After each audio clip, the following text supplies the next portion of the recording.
Hi hello ನಮಸ್ತೆ welcome back to my YouTube channel. ನಾನು ನಿಮ್ಮ ರೂಪಾ ಸುರೇಶ್. ಹೇಗಿದ್ದೀರಾ ಎಲ್ಲರೂ? ಐ ಹೋಪ್ ಎಲ್ಲರೂ ಚೆನ್ನಾಗಿರ್ತೀರಾ ಅಂತ ಭಾವಿಸ್ತೀನಿ. ನಾನು ಕೂಡ ತುಂಬಾ ಚೆನ್ನಾಗಿದ್ದೀನಿ. ನನ್ನ ಇವತ್ತಿನ ವ್ಲಾಗ್ ಏನಂತ ಹೇಳಿದ್ರೆ, ನಮ್ಮ ಅತ್ತಿಗೆ ಸೊಸೆ ತೊಟ್ಲು ತೊಗೊಂಡು ಬರ್ತಾ ಇದ್ದಾರೆ. ಅದ್ರದ್ದು ಫಂಕ್ಷನಿಗೆ ಹೋಗ್ತಾ ಇದ್ದೀವಿ, ಅದ್ರದ್ದು ವ್ಲಾಗ್ ಮಾಡ್ತಾ ಇದ್ದೆ.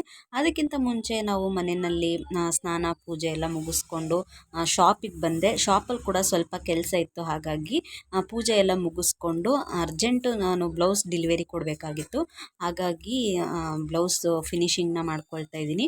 ನಮ್ಮ ಮನೆಯಲ್ಲಿ ಎಲ್ಲರೂ ಹೋಗಿದ್ದಾರೆ, ನಾನು ಮತ್ತು ನನ್ನ ಹಸ್ಬೆಂಡ್ ಇಬ್ಬರೇ ಹೋಗಬೇಕು. ಇನ್ನು ನನ್ನ ಸಿಸ್ಟರ್ಸು, ನಮ್ಮ ಅತ್ತೆ, ನನ್ನ ಮೈದ್ನ ಎಲ್ಲರೂ ಕೂಡ ಆಲ್ರೆಡಿ ರೀಚ್ ಆಗಿದ್ದಾರೆ. ನಮಗೆ ಸ್ವಲ್ಪ ಅರ್ಜೆಂಟ್ ಡೆಲಿವರಿ ಕೊಡೋದಿತ್ತು ಅಂತ ಹೇಳಿಬಿಟ್ಟು ಕೆಲಸನ ಮುಗಿಸ್ಕೊಂಡು ಹೋಗೋಣ ಅಂತ ಹೇಳಿ ನಾನು ಶಾಪಿಗೆ ಬಂದು ಶಾಪಲ್ಲಿ ಫಿನಿಶಿಂಗ್ನ ಮಾಡ್ಕೊಳ್ತಾ ಇದ್ದೀನಿ. ಸೊ ಫಿನಿಶಿಂಗ್ ಎಲ್ಲ ಮಾಡಿ ಕಸ್ಟಮರ್ಗೆ ಡೆಲಿವರಿ ಕೊಟ್ಟು ಹೊರಟು ನಾವು ಚೌಟ್ರಿ ತಲುಪೋ ಅಷ್ಟೊತ್ತಿಗೆ 11 ಆಯಿತು. ಹೋಗೋಷ್ಟರಲ್ಲಿ ಪಾಪು ಎಲ್ಲ ಆಗಿತ್ತು. ಪಾಪು ಬಂದು ಪಾಪುಗೆ ಆರತಿ ಮಾಡಿ ಒಳಗಡೆ ಕೂಡ ಕರ್ಕೊಂಡು ಹೋಗಿದ್ರು. ಫಂಕ್ಷನ್ ಇದ್ದಿದ್ದು ಕೊಳ್ಳೇಗಾಲದಲ್ಲಿ. ಸೊ ಅಲ್ಲಿಗೆ ನಾವು ರೀಚ್ ಆದ್ವಿ. ನಾನು ಲಾಸ್ಟ್ ಲಾಗಲ್ಲಿ ಒಂದು ಸಲ ಹೇಳಿದ್ದೆ, ನಮ್ಮ ಕಡೆ ತೊಟ್ಲು ಕಟ್ಟೋದಕ್ಕಿಂತ ಜಾಸ್ತಿ ಲಾಲಿ ಕಟ್ತಾರೆ ಅಂತ ಹೇಳಿ. ಸೊ ಇಲ್ಲಿ ಲಾಲಿನ ಕಟ್ಟಿ 5 ಜನ ಮುತ್ತೈದರು ಅರಿಶಿನ ಕುಂಕುಮ ಹೂವು ಹಾಕಿ ಪೂಜೆನ ಮಾಡಿ ಫಸ್ಟು ಕಲ್ಲನ್ನು ಹಾಕಿ ತೂಗ್ತಾರೆ, ಅದನ್ನು ಕೆಳಗಡೆ ಬೀಳಿಸ್ತಾರೆ ಮೊದಲು. ಅದಾಗಿದ್ಮೇಲೆ ಮಗುನ ಲಾಲಿಯಲ್ಲಿ ಹಾಕುವಂಥದ್ದು. ಸೊ 3 ಸಲ ಆ ಥರ ಕಲ್ಲನ್ನು ಬೀಳಿಸಿ ಆಗಿದ್ಮೇಲೆ ಮಗುನ ಕರ್ಕೊಂಡು ಮಗುನ ಲಾಲಿಯಲ್ಲಿ ಹಾಕಿ ಮಗುನ ತೂಗ್ತಾರೆ. ಲಾಸ್ಟ್ ಟೈಮು ಸೌಮ್ಯಂದು ತೊಟ್ಲು ಶಾಸ್ತ್ರದ ವೀಡಿಯೋ ಮಾಡಿದಾಗ ನನಗೆ ಇದನ್ನು ಎಕ್ಸ್ಪ್ಲೈನ್ ಮಾಡಲಿಕ್ಕೆ ಆಗಿರಲಿಲ್ಲ, ಯಾಕಂದರೆ ವೀಡಿಯೋ ಕರೆಕ್ಟಾಗಿರಲಿಲ್ಲ. ವೀಡಿಯೋ ಇಲ್ಲದೆ ಎಕ್ಸ್ಪ್ಲೈನ್ ಮಾಡೋದು ಅಷ್ಟು ಚೆನ್ನಾಗಿರಲ್ಲ ಅಂತ ಹೇಳ್ಬಿಟ್ಟು ನಾನು ಜಾಸ್ತಿ ಎಕ್ಸ್ಪ್ಲೈನ್ ಮಾಡಲಿಕ್ಕೆ ಹೋಗಿರಲಿಲ್ಲ. ಸೊ ಈ ರೀತಿ ಲಾಲಿನ ಕಟ್ಟಿ ಪೂಜೆನ ಮಾಡಿ ಫಸ್ಟು ಕಲ್ಲನ್ನು ಹಾಕಿ ಪೂಜೆ ಮಾಡಿ ಅದನ್ನು ಕೆಳಗಡೆ ಬೀಳಿಸಿ ಅದಾಗಿದ ನಂತರ ಮಗುನ ಲಾಲಿಲಿ ಹಾಕಿ ತೂಗುವಂಥದ್ದು ನಮ್ಮ ಕಡೆ ಪದ್ಧತಿ. ಈ ರೀತಿ ಮಾಡ್ತೀವಿ. ಸೊ ನೀವು ಯಾವ ರೀತಿ ಎಲ್ಲ ಮಾಡ್ತೀರಾ ಅನ್ನೋದನ್ನು ಕಮೆಂಟ್ ಮುಖಾಂತರ ತಿಳಿಸಿ. ಇದೆಲ್ಲ ಆಗಿದ್ಮೇಲೆ 5 ಜನ ಮುತ್ತೈದೆಯರು ತೊಟ್ಲು ಏನು ತೂಗ್ತಾರಲ್ವ ಅವ್ರಿಗೆ 5 ಜನಕ್ಕೂ ಕೂಡ ಕೂರಿಸಿ ಅರಿಶಿನ ಕುಂಕುಮನ ಕೊಟ್ಟು ತಾಂಬೂಲವನ್ನು ಕೊಡ್ತಾರೆ. ಇದು ಶಾಸ್ತ್ರ ಎಲ್ಲ ಆಗಿದ್ಮೇಲೆ ಮಗುಗೆ ಹಾಲು ಕುಡಿಸೋದು ಶಾಸ್ತ್ರ ಒಂದು ಮಾಡಿದ್ರು. ಸೋದ್ರ ಮಾವನ ಕೈಯಲ್ಲಿ ಹಾಲನ್ನ ಕುಡಿಸ್ತಾರೆ, ಮತ್ತು ಹುಡುಗಿ ಮಗುನ ಅಜ್ಜಿ ಕೈಯಲ್ಲಿ ಕೂಡ ಕುಡಿಸ್ತಾರೆ. ಅದೊಂದು ವಿಡಿಯೋ ನನಗೆ ಕ್ಯಾಪ್ಚರ್ ಮಾಡಲಿಕ್ಕೆ ಆಗಲಿಲ್ಲ. ಸೊ ಇದೆಲ್ಲ ಆಗಿದ್ಮೇಲೆ ಇವಾಗ ನೇಮಿಂಗ್ ಸೆರೆಮನಿ ನಡೀತಾ ಇದೆ. ಸೊ ಹೆಸರಂತೂ ತುಂಬ ಯೂನೀಕ್ ಆಗಿತ್ತು. ಕ್ರಿಷಾ ಅಂತ ಹೇಳಿ ಹೆಸರು ತುಂಬಾ ಹೊಸದಾಗಿತ್ತು, ಯೂನೀಕ್ ಆಗಿತ್ತು, ತುಂಬಾ ಚೆನ್ನಾಗಿತ್ತು. ಆ್ಯಂಡ್ ನೇಮಿಂಗ್ಗೆ ಅದು ಡೆಕೋರೇಟ್ ಮಾಡಿದ್ದಿದ್ದು ಕೂಡ ತುಂಬ ಚೆನ್ನಾಗಿತ್ತು. ಅದು ಒಂದು ಕಪ್ಪೆ ಚಿಪ್ಪನ್ನು ಓಪನ್ ಮಾಡಿ ಮಾಡೋ ಥರ ಇತ್ತು, ತುಂಬಾ ಚೆನ್ನಾಗಿತ್ತು. ಯುನೀಕ್ ಐಡಿಯಾ ಅಂತ ಹೇಳಿ ಹೇಳ್ಬೋದು. ತುಂಬಾ ಖುಷಿಯಾಯಿತು. ನೇಮ್ ಕೂಡ ಚೆನ್ನಾಗಿತ್ತು, ಅದನ್ನು ರಿವೀಲ್ ಮಾಡಿದಂತಹ ಐಡಿಯಾ ಕೂಡ ತುಂಬಾ ಚೆನ್ನಾಗಿತ್ತು. ಸೊ ಇದೆಲ್ಲ ಆಗಿದ್ಮೇಲೆ ಆ ಕಡೆ ಡೆಕೋರೇಷನ್ಗೆ ಅಂತ ಹೇಳಿ ತೊಟ್ಲನ್ನ ಕಟ್ಟಿರ್ತಾರಲ್ಲ, ಸೊ ಅದನ್ನು ಹಾಗೆ ಬಿಡೋದು ಯಾಕೆ, ತೊಟ್ಲು ಶಾಸ್ತ್ರ ಅಲ್ವಾ ಇದು. ಸೊ ಹಾಗಾಗಿ ತೊಟ್ಲು ಕೂಡ ಪೂಜೆ ಮಾಡೋಣ, ಅದನ್ನು ಹಾಗೆ ಬಿಡೋದು ಬೇಡ, ಡೆಕೋರೇಷನ್ಗೆ ಇಟ್ಟಿದ್ರು ಕೂಡ ಅದನ್ನು ಬಿಡೋದು ಬೇಡ ಅಂಥೇಳಿ ಅದಕ್ಕೂ ಕೂಡ ಅರಿಶಿನ ಕುಂಕುಮ ಹೂವು ಎಲ್ಲ ಹಾಕಿ ಪೂಜೆನ ಮಾಡಿ ಮಗುನ ಅದ್ರಲ್ಲಿ ಕೂರಿಸಿದ್ರು.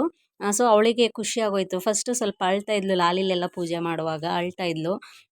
ತೊಟ್ಲಿಗೆ ಹಾಕುವಾಗ ಅವಳಿಗೆ ಫುಲ್ ಖುಷಿ ಆಗೋಯಿತು. ಒಂದು ಸ್ವಲ್ಪ ಫ್ರೀಡಮ್ ಸಿಕ್ದಂಗೆ ಆಯ್ತೇನೋ ಅವಳಿಗೆ, ಫುಲ್ ಖುಷಿ ಆಯಿತು, ನಗಾಡ್ತಾ ಇದ್ಲು.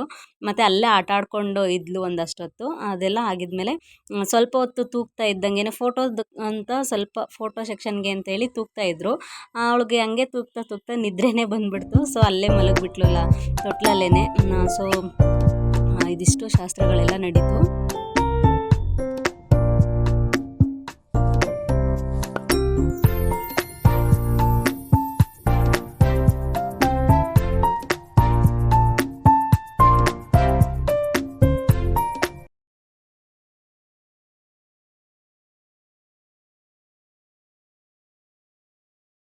ಶಾಸ್ತ್ರ ಎಲ್ಲ ಮುಗಿದ ಮೇಲೆ ಅಲ್ಲಿದ್ದಂಥ ಮುತ್ತೈದರಿಗೆಲ್ಲ ಅರಿಶಿನ ಕುಂಕುಮ ತಾಂಬೂಲನ ಕೊಡ್ತಾ ಇದ್ದಾರೆ. ಜೊತೆಗೆ ಅವರು ಕಜ್ಜಾಯ ಮಾಡ್ಕೊಂಬಂದಿರ್ತಾರೆ, ತಾಂಬೂಲದ ಜೊತೆ ಕಜ್ಜಾಯನೂ ಕೂಡ ಹಾಕಿ ಅಲ್ಲಿ ಇದ್ದಂಥ ಎಲ್ಲ ಮುತ್ತೈದೆಯರಿಗೆ ಕೊಡ್ತಾ ಇದ್ದಾರೆ.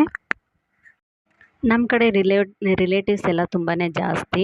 ನೀವು ನನ್ನ ವ್ಲಾಗ್ಸ್ಗಳನ್ನೆಲ್ಲ ನೋಡೋದಾದರೆ ತುಂಬಾ ಫಂಕ್ಷನ್ಸ್ಗಳದ್ದೇ ನಾನು ವ್ಲಾಗ್ ಮಾಡಿರ್ತೀನಿ, ಅದರಲ್ಲೆಲ್ಲ ನೋಡೇ ಇರ್ತೀರ ನಮಗೆ ರಿಲೇಟಿವ್ಸ್ ಎಷ್ಟಿರ್ತಾರೆ ಅಂತ.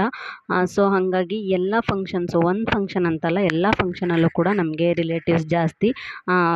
ಒಂದು ಚೌಟ್ರಿ ಮಾಡಿದ್ರೆ ಫುಲ್ಲಾಗಿ ಆಗಿಬಿಡ್ತಾರೆ. ಮನೇಲಿ ಮಾಡಿದ್ರೆ ಅಷ್ಟು ಗೊತ್ತಾಗಲ್ಲ. ನಾನು ಸೌಮ್ಯಂದು ಮನೇಲಿ ಮಾಡಿದ್ದು ಅದ್ರಲ್ಲಿ ಅಷ್ಟು ಗೊತ್ತಾಗಲಿಲ್ಲ. ಬಟ್ ಚೌಟ್ರಿಯಲ್ಲಿ ಮಾಡಿದಾಗ ಗೊತ್ತಾಗುತ್ತೆ ನಮಗೆ ಜನ ಎಷ್ಟಿದ್ದಾರೆ, ರಿಲೇಟಿವ್ಸ್ ಎಷ್ಟಿದ್ದಾರೆ ಅಂತ.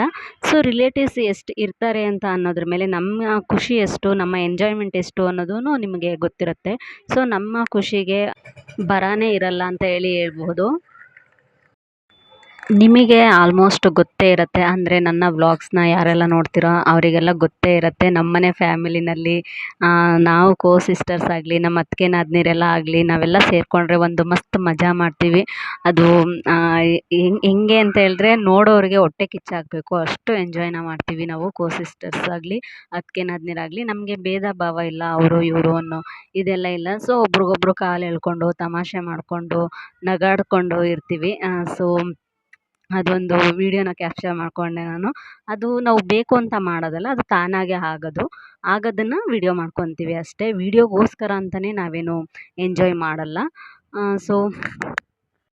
ಸೊ ಫಂಕ್ಷನಲ್ಲಿ ಎಲ್ಲರೂ ಎಂಜಾಯ್ ಮಾಡಿದ್ದಾಯಿತು, ನಕ್ಕಿದ್ದಾಯಿತು, ನಗಿಸಿದ್ದಾಯಿತು. ಎಲ್ಲ ಆದಮೇಲೆ ಸುಸ್ತಾಗುತ್ತಲ್ವ, ಸೊ ಊಟ ಮಾಡಲೇಬೇಕಲ್ಲ, ಹಾಗಾಗಿ ಊಟದ ಅಲ್ಲಿಗೆ ಬಂದ್ವಿ.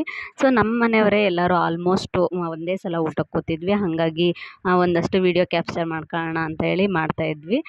ಸೊ ನಮ್ಮ ತಾತ ಅವರು ಆ ಕಡೆ ಕೂತಿರೋದು. ಅವ್ರು ಯಾವಾಗಲೂ ರೇಗಿಸ್ತಾ ಇರ್ತಾರೆ, ಯಾಕೆ ಹೆಣ್ಮಕ್ಳಿಗೆ ಮಾತ್ರ ರಿಟರ್ನ್ ಗಿಫ್ಟ್ ಕೊಡೋದಾ, ನಮಗೇನು ಕೊಡಲ್ವಾ ಅಂತ ಹೇಳಿ.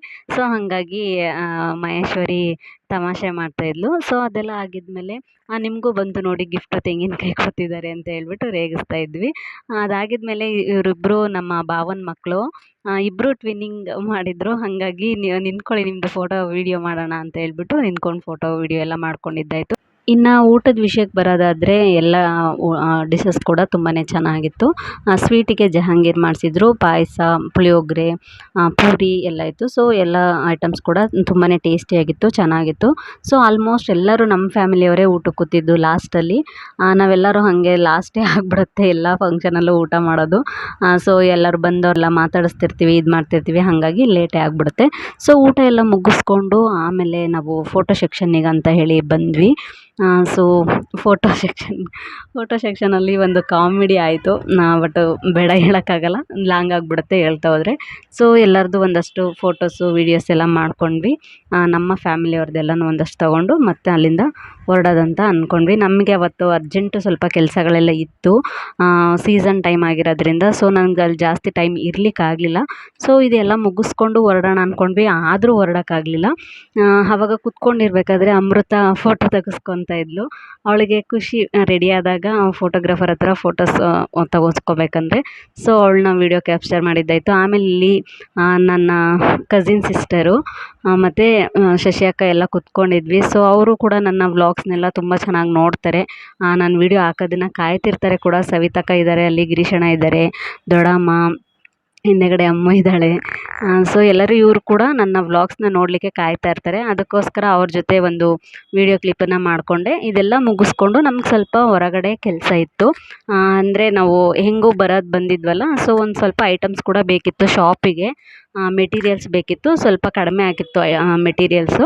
ಹಾಗಾಗಿ ತೊಗೊಳ್ಳೋಣ ಅಂತ ಹೇಳ್ಬಿಟ್ಟು ಅಲ್ಲೂ ಒಂದು ಯಾವುದು ಹೋಲ್ಸೇಲ್ ಶಾಪ್ ಇದೆ ಕೊಳ್ಳೇಗಾಲದಲ್ಲಿ ಕೂಡ. ಅಲ್ಲಿ ರೆಗ್ಯುಲರಾಗಿ ತೊಗೊತೀವಿ ನಾವು ಆವಾಗವಾಗ. ಸೊ ಅಲ್ಲಿ ತೊಗೊಂಬರೋಣ ಅಂತ ಹೇಳಿ ಹೋಗಿದ್ವಿ. ಒಂದಷ್ಟು ಐಟಮ್ಸ್ಗಳನ್ನ ತೊಗೊಂಡು ಅಲ್ಲಿಂದ ಬಂದ್ವಿ. ನಾವು ಬರೋ ಅಷ್ಟೊತ್ತಿಗೆ ಸಂಜೆ ಒಂದು 5-5:30 ಆಗೋಯಿತು.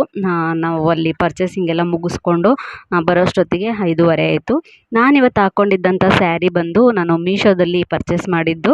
ಆ್ಯಕ್ಚುಲಿ ಅದು ತೊಗೊಂಡು ತುಂಬಾ ಒಂದು ವರ್ಷದ ಮೇಲಾಯಿತು. ನಾನು ಅದನ್ನು ವೇರೇ ಮಾಡಿರಲಿಲ್ಲ, ಚೆನ್ನಾಗಿಲ್ಲ ಅಂತ ಅಂದ್ಬಿಟ್ಟು ಹಾಗೆ ಇಟ್ಬಿಟ್ಟಿದ್ದೆ.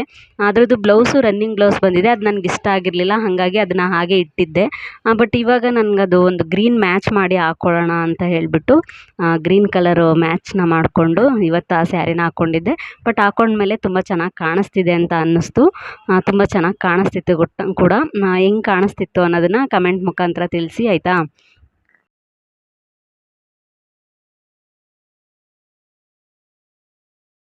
ಮುಗಿಸ್ಕೊಂಡು ಮನೆಗೆ ಹೋಗಿ 5:30 ಆಯಿತು ನಾವು ಬರೋದು. ಮನೆಗೆ ಹೋಗಿ ಮನೇಲಿ ಡ್ರೆಸ್ ಚೇಂಜ್ ಎಲ್ಲ ಮಾಡಿಕೊಂಡು ಮತ್ತೆ ಶಾಪಿಗೆ ಬಂದು 9 ಗಂಟೆ ತನಕ ಕೆಲಸನ ಮಾಡಿಕೊಂಡು ಆನಂತರ ನಾವು ಮನೆಗೆ ಹೋಗಿದ್ದು 9 ಗಂಟೆ ಮೇಲಾಯಿತು. ಸೊ ಇದಿಷ್ಟು ನನ್ನ ಇವತ್ತಿನ ವ್ಲಾಗ್ ಆಗಿತ್ತು. ಐ ಹೋಪ್ ನಿಮ್ಗೆಲ್ಲರಿಗೂ ಇಷ್ಟ ಆಗಿರುತ್ತೆ ಅಂತ ಭಾವಿಸ್ತೀನಿ. ಇಷ್ಟ ಆಗಿದ್ರೆ ಪ್ಲೀಸ್ ಲೈಕ್, ಶೇರ್, ಕಮೆಂಟ್ ಮಾಡೋದನ್ನು ಮರಿಬೇಡಿ.